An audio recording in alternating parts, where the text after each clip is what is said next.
But आप देखो जब इसका टी स्कोर क्वालिफाई हुआ वो सिर्फ और सिर्फ 35.58 बना, जिसकी वजह से ये हमारा साइको टेस्ट में डिस्क्वालीफाई हो जाएगा। अरे आपने देखा नहीं इस बच्चे ने देखो ये जो हमारा हिडन क्यूब था, इस हिडन क्यूब में 96% क्वेश्चन सही है। ये जो सामने आप लोग स्कोर कार्ड देख पा रहे हैं ना, ये बच्चे का स्कोर कार्ड है। इस बच्चे ने 42% नंबर तो लेके आया, लेकिन टी स्कोर इसका 42% नहीं हो पाया, जिसकी वजह से ये साइको टेस्ट में डिस्क्वालीफाई हो गया।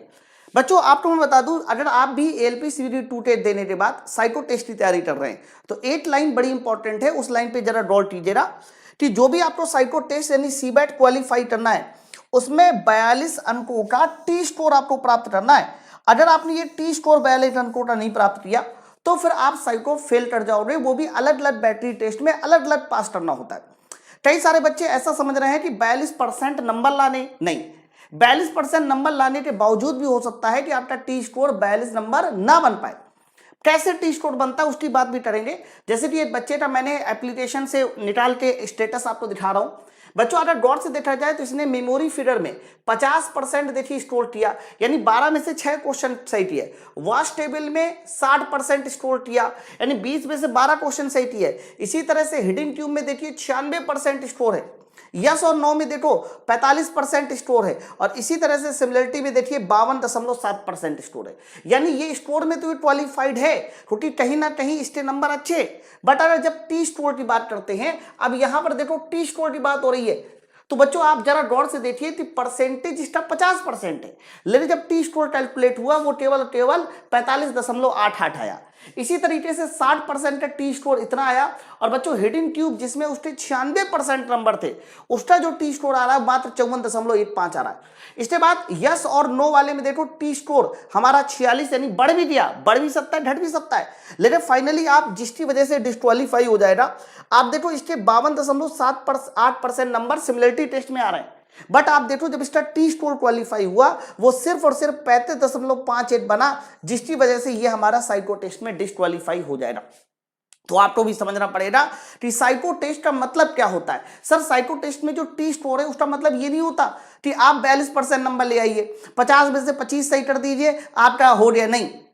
डिपेंड करता है कि उस शिफ्ट में जो बच्चे पेपर देने वाले हैं उनका एवरेज स्कोर क्या आ रहा है, उससे हमारा टी स्कोर क्लियर होगा। मैं टी स्कोर को समझाने के लिए आप लोगों के सामने एक बढ़िया एग्जांपल लेता हूं जिससे आप बेहतरीन ढंग से टी स्कोर समझ सकते हैं। मान लीजिए आप लोग मेमोरी टेस्ट देने गए। मेमोरी टेस्ट में आपको पता है कि 2 मिनट में 12 क्वेश्चन सॉल्व करने होते हैं। मैं मान लेता हूं कि आपकी शिफ्ट में, वैसे आपकी शिफ्ट में 10,000 स्टूडेंट है, लेकिन एक छोटा एग्जांपल लेते हैं जिससे कि आपको समझा सकूं। मान लेते हैं कि आपकी शिफ्ट में जो नंबर ऑफ स्टूडेंट है वो टोटल 10 है, ABCDEFGHIJ, यानी टोटल 10 स्टूडेंट है जो आपकी शिफ्ट में पेपर देने वाले। उन 10 स्टूडेंट का जिनमें 12 क्वेश्चन करने थे बच्चों, उनका जो स्कोर आ रहा है वो देखिए, ए स्टूडेंट ने 12 में से 6 क्वेश्चन सही किए, बी ने 12 में से 7 सही किए, सी ने 12 में से 8 सही किए, डी ने 12 में से 8 सही किए, ई ने 12 में 10 सही किए, एफ में 11 सही किए। इसी तरीके से देखिए सारे के सारे स्टूडेंट हैं जिन्होंने 12 में से कुछ ना कुछ क्वेश्चन सही किए। बच्चों अब सवाल ये है कि टी स्कोर निकाला कैसे जाता है। तो याद रखना टी स्कोर को निकालने का हमारे पास एक फॉर्मूला होता है। ये जो मैं आपके सामने फॉर्मूला लिख रहा हूं ये हमारे टी स्कोर निकालने का फॉर्मूला होता है। बच्चों फॉर्मूला होता है टी स्कोर निकालने का 50 + 10 x माइनस मीन और डिवाइड बाय नीचे स्टैंडर्ड डेविएशन होता है। तो हमें क्या करना पड़ेगा कि सबसे पहले तो यहां ये x क्या है, x एक्चुअली में ये जो स्कोर कार्ड है ना, ये सभी बच्चों के स्कोर कार्ड आप इसी को x मानेंगे, है ना। मीन आपको निकालना पड़ेगा, और स्टैंडर्ड डेविएशन निकालने के लिए वेरिएंस का अंडर रूट लिया जाता है। वेरिएंस कैसे निकलता है उसकी कैलकुलेशन मैं यहां बताने वाला हूं। बच्चों सबसे पहले तो आप ये देखो, जब इनके अंकों का यानी स्कोर का 6, 7, 8, 10 इसी तरह से योगफल किया तो 90 आया। बच्चों इनकी टोटल संख्या 10 है, इसीलिए जब मैं इसका मीन निकालूंगा तो देखो 90/10, यानी एवरेज जो आ गया वो हमारा 9 आ गया। एवरेज आपको पता चल चुका है, एवरेज हमारा 9 है। अब इसके बाद हम लोग निकालना क्या है, सर हम लोगों को वेरिएंस निकालना है। वेरिएंस निकालने का फॉर्मूला होता है x में से मीन को घटाइए, उसका स्क्वायर कीजिए, समेशन मतलब योगफल कीजिए बटे n कीजिए। तो बच्चों x की बात करते हैं तो x तो हमारा ये 6 है ना, और मीन कितना है 9। तो जब आप 9 में से 6 घटाएंगे तो 3 का स्क्वायर बन जाएगा, 9 में 7 घटाएंगे 2 का स्क्वायर बन जाएगा, 8 में 9 घटाएंगे तो 1 का स्क्वायर, 8 में 9 घटाएंगे 8 का स्क्वायर, 10 में से 9 घटाएंगे 8 का स्क्वायर। तो हम लोग ये जो x की वैल्यू लिखी है इनमें से मीन को घटाकर बारी बारी उसका स्क्वायर करके देखो सबने लिख लिया। फिर 11 में से 9 घटाएंगे 2 का स्क्वायर, 12 में से 9 घटाएंगे 3 का स्क्वायर, 10 में से 9 घटाएंगे 1 का स्क्वायर, 9 में से 9 घटाएंगे 0, 9 में से 9 घटाएंगे 0। तो फाइनली जब आप इन सभी का योगफल देखोगे कि भाई इन सभी का योगफल कितना है, तो यहां पर जो टोटल वैल्यू आपको बनेगी वो टोटल वैल्यू बनेगी 30, टोटल वैल्यू 30। तो अब वेरिएंस कैसे निकलेगा बच्चों, इसका योगफल देख लिया 30, टोटल संख्या कितनी है, तो टोटल संख्या 10, तो बच्चों वेरिएंस यहां से आ गया हमारा कितना 3। लेकिन आगे स्टैंडर्ड डेविएशन की बात करते हैं तो 3 का हमें अंडर रूट लेना पड़ेगा, जो हमारा स्टैंडर्ड डेविएशन √3। आप चाहो तो √3 को 1.7 अप्रोक्स वैल्यू ले लीजिए कि 1.7 हमारी इसकी अप्रोक्स वैल्यू है। अब मैं देखो ए बच्चे का बताता हूं कि टी स्कोर क्या होना चाहिए, जरा ध्यान से देखिएगा बच्चों। अगर मैं ए का टी स्कोर पूछूं और देखते हैं कि ए बच्चा क्वालिफाई है या फिर क्वालिफाई नहीं है, तो बच्चों ए का टी स्कोर देखा जाएगा। तो फॉर्मूला देखिए क्या था सर, फॉर्मूले में था सबसे पहले तो देखो 50 प्लस 50 के बाद हमारा मल्टीप्लाई में 10 लिखा है, फिर आगे क्या लिखा है, एक्स में से मीन घटाइए, तो 6 में से मीन 9, तो 6 में से 9 घटाया जाएगा, 6 में से 9 घटाना है तो बच्चों यहां पर -3 आ जाएगा, और divide by standard deviation, standard deviation आप चाहे √3 रख दीजिए या फिर आप चाहो तो 1.7 रख दीजिए। अब इसको सॉल्व करते तो देखो ये माइनस वैल्यू है जिसकी वजह से 50 में से सर 50 में से अब देखो √3 को 3 से कैंसिल कर दीजिए, तो जैसे ही कैंसिल हो जाएगा तो ये 10 ऊपर रहेगा, ये हमारा √3, 10 हमारा ऊपर √3। अब 10 में से अगर 50, अब देखो यहां पर √3 की वैल्यू 1.7 रख दीजिए, और जैसे ही 1.7 रखेंगे तो ये लगभग 17 हो जाएगा, और 50 में से 17 घटाएंगे तो बताइए कितना आ जाएगा, 33 आ जाएगा। इसका मतलब पता है क्या है सर, इसका मतलब ये है कि ए वाले बच्चे ने देखो 12 में से 6 क्वेश्चन सही किए, अर्थात 50% इसने सही कर दिया। फिर भी जब इसका आपने टी स्कोर कैलकुलेट किया बच्चों, तो वो टी स्कोर कितना आया सर, टी स्कोर सिर्फ और सिर्फ हमारा कितना आया, 33 आया, जिसकी वजह से ये बच्चा हमारा कैसा हो जाएगा, फेल हो जाएगा, ये बच्चा पूरी तरह से फेल। इसी तरह से 7 वाले का भी निकाल सकते हैं, देख सकते हैं कि भाई 7 वाला पास है कि फेल है। अब बच्चों 7 वाला मतलब बी कैंडिडेट, अगर मैं बी का निकाल के देखता हूं तो यहां पर फिर वही सेम कैलकुलेशन हो जाएगी, 50 + 10। अब देखो 7, 9 में से 7 जाएगा, तो 9 में से 7 जाएगा, देखो 7 में से 9 घटाना है, पहले एक्स है, तो जब 7 में से 9 घटाओगे -2 हो जाएगा बटे √3। ये देखिए ये हमारी कुछ कैलकुलेशन इसमें बनेगी।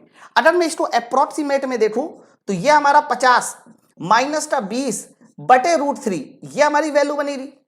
अब आप बताओ 20 बटे √3 कितना होता है, 1.7 होगा, और 1.7 में अगर हम लोग 20 का डिवाइड करा दे रहे तो यहां से जितनी भी हमारी वैल्यू बनेगी, अब आप इस वैल्यू को बड़े आराम से कैलकुलेट भी कर सकते हैं। जैसे कि आप 200 को है 17 × 200 102, तो आप 1.2 बार मान लीजिए, 12 बार मान लीजिए अप्रॉक्स।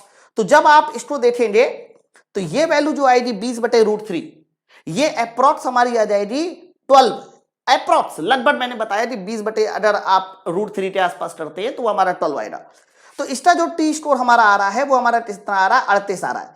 इसका मतलब अभी भी ये देखो हमारा 42 नहीं पहुंचा, तो ये बच्चा भी हमारा क्या हो गया मेरे दोस्त, सर ये बच्चा भी हमारा पूरी तरह से फेल हो गया। अब मेरी बात समझ पा रहे हैं?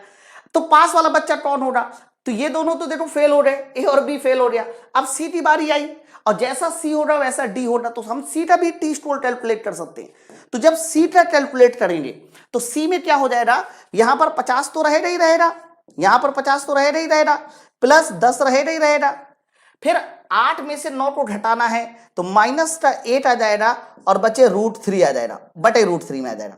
ओके, अब ये 10 बटे √3 है, और 10 बटे √3 है तो 1 कितना है सर, √3 का मतलब 1.7, और जब 10 में करेंगे तो 17 × 102, तो लगभग ये हमारा 6 बार जाएगा, तो 50 में से जब 6 जाएगा बच्चों, तो 50 में से 6 जाएगा तो ये हमारा लगभग 44 आ जाएगा।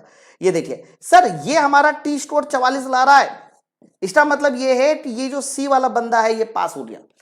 तो सी के आगे जितने भी हमारे स्टूडेंट हैं वो सब हमारे कह सकते हो कि टी स्कोर अच्छा लेके आए हैं, यानी ये हमारे टी स्कोर में पूरी तरह से पास है। जबकि पुराने वाले जो भी लड़के थे ए और बी, वो 42% से ज्यादा नंबर ला रहे थे, लेकिन टी स्कोर में फेल हो रहे। अब मेरी बात समझ पा रहे हो ना? अब ये जो तुम्हारा टी स्कोर आया, ऐसे ही हर एक बैटरी टेस्ट का अलग अलग टी स्कोर कैलकुलेट होगा, ठीक है। फिर जब अलग अलग बैटरी टेस्ट का टी स्कोर कैलकुलेट होगा, फिर उसका एक औसत निकाला जाएगा कि औसत टी स्कोर कितना आया, फिर उसका 30% निकालकर आपकी मेरिट में जोड़ा जाएगा, पार्टी में जोड़ा जाएगा, पार्टी के 70% में जोड़ा जाएगा, फिर वहां से कहीं जाके मेरिट तैयार होती है। तो फाइनली आप लोगों को मैंने बताया कि टी स्कोर कैसे निकलता है। मुद्दे की बात बस इतनी याद रखिए बच्चों, मुद्दे की बात यह है कि जो भी आपका स्कोर होना चाहिए एक्स, वो हमेशा अगर औसत से ज्यादा है, वो अगर औसत से ज्यादा है बच्चों, तो ये वाली वैल्यू हमेशा प्लस में रहेगी। अब बताओ, अगर ये हमारा x की वैल्यू मीन से ज्यादा है तो ये प्लस में रहेगा, तो ऑटोमेटिक आपका जो टी स्कोर है वो 50 से ज्यादा होगा। तो कोशिश ये करनी है कि अगर सारे के सारे क्वेश्चंस को दूसरे लोग अटेम्प्ट कर ले रहे हैं तो आपको भी ज्यादा से ज्यादा क्वेश्चन अटेम्प्ट करने हैं। अरे आपने देखा नहीं, इस बच्चे ने देखो, ये जो हमारा हिडन क्यूब था, इस हिडन क्यूब में 96% क्वेश्चन सही किए, 96%, मतलब बड़ी बात है। तो इसका फिर भी इसका टी स्कोर कितना बना, सिर्फ 54 बना। मतलब ये है कि इसके जैसे कई सारे ऐसे स्टूडेंट थे जिन्होंने हिडन क्यूब में 96, 98, 100% भी कैलकुलेट किया है, जिसकी वजह से इसका टी स्कोर घट गया। तो मेरे हिसाब से आप सब लोगों को पूरी कैलकुलेशन एकदम क्लियर कट समझ में आ रही होगी। और बच्चों, ये जो आपका स्कोर कार्ड लिखा है ना, इस स्कोर कार्ड के लिए आप लोगों को मॉक टेस्ट देने पड़ेंगे, और हमारे एप्लीकेशन में मॉक टेस्ट स्टार्ट हो चुके हैं। 93 69 880 746, ये जो नंबर मैं आपके सामने लिख रहा हूं, इस नंबर पर कॉल करके आप हमारा साइको का बैच ले सकते हैं। बच्चों, साइको का एक ऐसा बैच जिसमें कंप्लीट थ्योरी पहले आपको पढ़ाई जाएगी, और थ्योरी पढ़ाने के बाद जो है ऑनलाइन प्रैक्टिस के लिए आपको सेक्शनल टेस्ट, इसके अलावा हमारे कह सकते हो फुल मॉक टेस्ट, जैसे इसमें स्कोर कार्ड मिल रहा है, वो सब कुछ मिलेगा। ठीक है, ज्यादा इंक्वायरी के लिए आप इस नंबर पे भी कॉल कर सकते हैं। चलो फिर मिलते हैं हम लोग नेक्स्ट वीडियो में। और आपका स्कोर क्या आ रहा है, क्या आप लोग टी स्कोर में क्वालिफाई हो पा रहे, नहीं हो पा रहे, कौन सा बैटरी टेस्ट आपके लिए सरदर्द बना है, नीचे कमेंट सेक्शन में बताइए, मैं उसको भी लाकर आपको पूरी तरह से क्लियर कर दूंगा। चलो फिर मिलते हैं नेक्स्ट वीडियो में। Thank you very much, thank you very much.